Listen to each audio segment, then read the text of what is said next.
The body of Bella Bond was found inside a plastic garbage bag on the shoreline of Deer Island near Boston, Massachusetts. A woman walking her dog discovered Bond's remains on the afternoon of June 25, 2015, when the dog stopped at the plastic bag. After the body was found, the public placed flowers near the scene. She wore only a pair of white leggings designed with a black polka dot pattern. A zebra print blanket was also inside the bag. Initially, police were unsure if additional bodies would be at the scene, so they attempted unsuccessfully to use cadaver dogs to locate any other possible remains. Authorities originally estimated that the girl had died within days of her discovery. Later developments in the case have suggested that Bella's body had been hidden in a fridge for as long as 1 month before it was deposited on Deer Island. Despite the fact that she appeared to have been deceased only a short time, she had already begun to decompose and become bloated, which made it impossible to identify her visually. Decomposition had also made it impossible to collect fingerprints due to exposure to the water. Investigators were able to conclude that she was a young child, but were initially unsure of her race and ethnicity. Just how the remains had settled at the location was unknown. The body might either have been placed at the beach or may have drifted in the water from another location, some presuming from as far away as Canada. The United States Coast Guard entered the investigation and analyzed the currents of the water in the area to estimate where the bag containing the remains could have originated. Dive teams were also used around the time the body was discovered. As of mid-July and August, authorities believed the victim had been placed at the scene rather than washing onto Deer Island from another location, because the body was not in an advanced enough stage of decomposition. The beach is near a wastewater treatment plant. One of the investigators thought a possibility existed that the disposal had been performed by an employee of the nearby water treatment plant. Since the area has been regarded as a busy area for both workers and the public, the person who placed the bag at the scene possibly did so at night to avoid being seen. An autopsy was conducted on July 3, but did not conclude what had caused the girl's death. While authorities suspected foul play as a factor in the case, no signs of obvious injury had been found on the remains. Tests were later conducted to find any toxins, drugs, or alcohol present in the body as a possible explanation for the death. Examiners were unable to find any trace of cleaners such as bleach in the remains, but continued with more testing in hopes of finding another toxin as a possible cause of death. After the identification of the victim, a conclusive cause of death had yet to be announced, despite all forms of natural death having been excluded. Suffocation had not been ruled out as the cause. The clothing found on the toddler, believed to be size 4T, was determined to have been manufactured by the Serco company and was likely sold at a Target store. The blanket was possibly made by the Cannon Mills company and sold at Kmart. A hairband made from elastic material was also found. The child was eventually determined to be between the ages of 3 and 5 and appeared to be white, with possible Hispanic ancestry. Her hair was described as being brown, wavy and 14 inches in length. Presumably, the child's hair was left in trim for about 2 years, judging by its length. She was also estimated to be between 3 feet 1 and 94 centimeters and 3 feet 6 and 107 centimeters tall and weighed around 30 pounds 13.6 kilograms. No distinct birthmarks or scars were on the body. The girl was later discovered to have had pierced ears, so the National Center for Missing and Exploited Children released an updated image of the child wearing earrings. The girl appeared to have been well cared for during her life.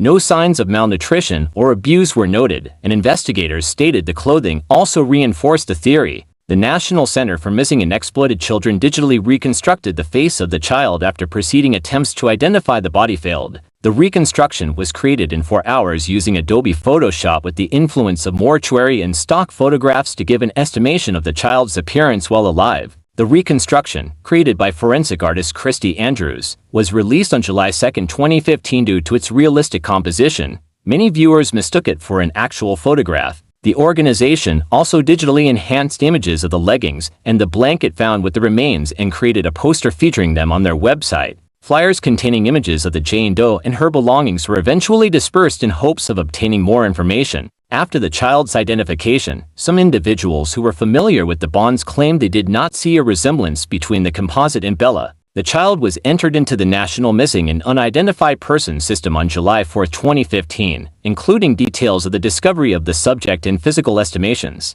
Many missing persons were excluded as possible identities. Authorities checked Shoshana Black, Paula Ramirez Figueroa, Ofer Ben Haim, Cassidy Gibbs, and Ayla Reynolds. Other leads were pursued involving children who were reported missing, some of whom were far into the United States. Some of the potential matches were later located alive. The disappearance case of Sarah Huggle had been analyzed to have a possible link to the case, yet investigators stated it was unlikely to have been related to this case. In all, over 200 missing people were ruled out from the case. A press conference displaying the reconstruction and the enhanced images of the clothing and blanket was later held at the location where the body was found. It was televised to ask the public for assistance identifying the victim and to request of those who may have known her, especially her parents, to identify the girl. During the press conference, officials urged viewers to be aware of children who may have disappeared or gone unaccounted for in the days leading up to the celebration of Independence Day. Despite their hopes, no one came forward to claim responsibility for the crime or to confirm who the victim was. Hundreds of tips were submitted over the phone and online and were investigated. When searching missing persons databases produced few cases matching her profile, authorities began to believe that the child may never have been reported missing. They explored the possibility that the family of the child could be unaware of her death. Another explanation for why no matches were achieved was that she could have belonged to an undocumented family. Police were focused on investigating in the local community, yet they believed the girl possibly was not from the area and continued to search through various cases of missing children. Among other theories about the case, early speculation was that the girl could have been murdered by a member of her family. A criminologist stated that her having been murdered by a stranger did not seem likely, according to statistics of similar cases. The fact that no tips from relatives with information about the child had been reported supported the idea that family members were involved with the disposal of the body, and possibly with her death. Investigators feared for other children who may have been in the care of those who disposed of the body, as they could be in danger. A different theory held that the child's family members might also be deceased, having faced a similar demise.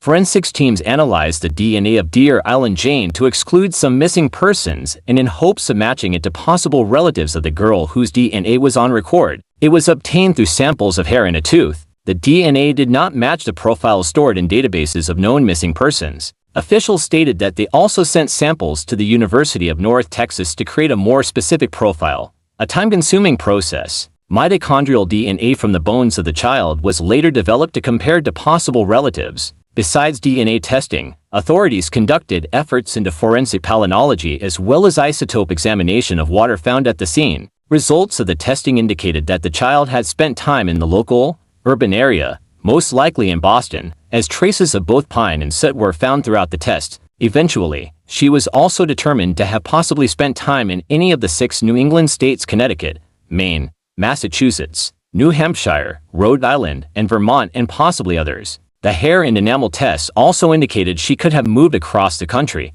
Because the reconstruction in the story had been so widely publicized, an unexpectedly large amount of public interest in the case developed internationally. Many people have since shared and viewed reports detailing the case on social networks, such as Twitter and Facebook. Several individuals offered to pay for the child's funeral and burial if she could not be identified. One funeral home stated that it would donate the means to bury the child under a headstone, so she would not be buried in a pauper's grave. Local businesses in the area began placing posters of the child in their buildings, hoping to create awareness for the case and to generate potential leads. The Massachusetts Water Resources Authority reported plans to donate a bench in memory of the girl. The digital reconstruction had been viewed an estimated 50 million times by the public, which officials have stated was significantly efficient in assisting with the case. On July 10th, CNN News host Anderson Cooper interviewed the National Center for Missing and Exploited Children's co-founder and former host of America's Most Wanted, John Walsh, about the case. Walsh stated, "Absolutely, someone knows the identity of the Jane Doe, and that in similar cases, often, the live-in boyfriend or the mother of the child had abused or neglected one of several children in a family, citing that the victim could have been accidentally killed or starved to death." When explaining a probable reason why the girl had remained unidentified, Walsh stated, "People do not want to talk to cops, possibly due to the fear of authorities investigating their own lives. For instance, the family of Angelica Castillo, who were undocumented immigrants and never reported the victim as missing due to fear of deportation." Walsh encouraged viewers to contact him instead, giving the number for the show he hosts, The Hunt with John Walsh, and the URL for his profile on the CNN website. He confirmed that those submitting tips could remain anonymous. Many leads were followed that appeared to match the circumstances of the case. A woman who had been seen throwing a garbage bag over a bridge was later questioned by police. but the contents of the bag were found to be simply spoiled fruit. Other individuals stated they had seen toddlers resembling the Jane Doe, one at a store and another at a playground, with a woman clothed in a burqa. Investigators were unable to find any trace of the girl at the store through information gathered by security cameras, and the subject at the playground has yet to be located. A man stated he believed he had seen the toddler in November 2014 at a laundromat with a heavyset and dirty blonde woman pushing the child in a stroller. The local police department reported that they had received many tips suggesting possible identities for the child, those of missing girls throughout the country. Many readers online told police that the girl could be Alia Lunsford of West Virginia, who had disappeared on September 24, 2011. Lunsford would have been 6 at the time of the discovery and did bear a resemblance to the reconstruction of the Jane Doe, but she was later excluded from the case. The Massachusetts State Police later released statements on their Facebook pages regarding the exclusions of Lunsford, as well as Ayla Reynolds. Police were made aware of a possible link between the Jane Doe and Catherine Phillips, nicknamed Baby Kate, who went missing in 2011. Phillips' body has never been recovered, despite the fact that her father has since been charged with her murder and convicted of kidnapping. Authorities expressed their doubts that the body was Catherine Phillips, but said they would investigate the lead. DNA between the pair was eventually compared. Phillips was later ruled out as Baby Doe and an announcement to the public was released on July 10. Investigators set up a 24-hour hotline for those with information on the case to call. A text hotline was also created. Many submitted information about potential matches, later revealed to be missing children in over half of the United States, as well as in European and South and Central American countries. A total of 84 billboards, including digital signs donated by Clear Channel, were also placed across the state of Massachusetts, encouraging individuals to report tips to the anonymous hotlines created for the child. The child was identified as Bella Nevaeh Amoroso Bond on September 18, 2015. The identification was made after the sister of one of Rochelle Bond's neighbors reported to police a link between Bond and the Jane Doe. Apparently, the neighbor had noticed Bella was absent from the household and had confronted Rochelle D. Bond and her boyfriend Michael P. McCarthy. They stated that the girl had been taken away by the Department of Children and Families. This was later disproved. Subsequently, the neighbor told his sister that he believed that Baby Doe was Bella Bond, and she contacted authorities. One witness told authorities she grew concerned when she stopped seeing the child at her mother's apartment and when the girl's toys were disposed of. On September 17, 2015, a search warrant was executed at the home of Rochelle Bond, 40, the child's mother, in Dorchester, Massachusetts. Bella's biological father, Joe Amoroso, had allegedly never met his daughter but had spoken with her by telephone. Amoroso had stated he had learned of Bella's death when Rochelle told him during a visit, within a week before the identification was made. He states that he believed that Bond would not ever have hurt her daughter. Amoroso elaborated in another interview that he believed Rochelle had been sedated with an injection of heroin by her boyfriend quickly after Bella's death, as a track mark visible on her neck could not be the result of her own action. Unlike her son, Bella's paternal grandmother stated that she believed Rochelle Bond was heavily involved in Bella's death and openly questioned the truthfulness of her allegations toward Michael McCart. Amoroso announced plans to bury Bella in Winthrop, Massachusetts, among family members, stating he had decided to allow the funeral and wake services to be public. Bella Bond was buried on November 28, 2015, at the Winthrop Cemetery during a private funeral, after her parents later came to a consensus not to have the service open to the public. She was buried under a headstone reading Bella and Bond Amoroso with the date of death listed as the day she was discovered. Images of the toddler from her mother's Facebook page were later released to the public. Rochelle Bond, known as a habitual drug user, had 2 other children who had been removed from her custody. She had also been arrested multiple times in the past for other crimes, including prostitution. Police commented that they had dealt with complaints that she was neglecting her daughter and had 4 separate encounters with Bond. Bella's family was interviewed after the identification was announced. Her aunt stated that she had never suspected that Baby Doe was Bella, and the maternal grandmother of the victim was unaware that the child was ever born. The Department of Children and Families had responded to neglect complaints regarding Bella. Both cases were closed. Police released the information that the child was a murder victim and charged Michael McCarthy, the mother's boyfriend, with Bond's death.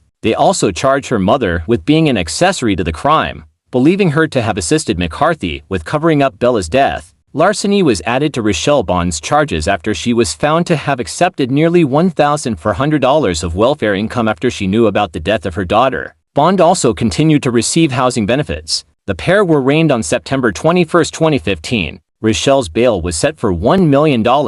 McCarthy was not eligible for bail. McCarthy was scheduled to appear in court again on February 16, 2016, after Rochelle Bond's appearance on January 6. A judge later set Rochelle Bond's trial date to December 1, 2016. Selection of jury members for McCarthy's trial started on May 22. Authorities have acknowledged that since the exact cause of Bella's death remains unknown, asserting to a jury that it was homicide could be difficult to prove. Rochelle Bond alleged that McCarthy had punched a toddler in the stomach multiple times after claiming Bella was a demon, and that he was the sole perpetrator of the murder. Prosecutors of McCarthy alleged that Bella was murdered in one of many abusive occasions after she had been uncooperative about going to bed, citing that McCarthy had decided to calm the child down. They say Rochelle had not entered the room alongside her boyfriend. When she did enter, they say she witnessed him near the girl's body, which was swollen and gray, indicating she was deceased. Rochelle Bond's attorney claims McCarthy threatened to murder her client if she contacted authorities. She also maintained that Rochelle was not involved with hiding the victim's body,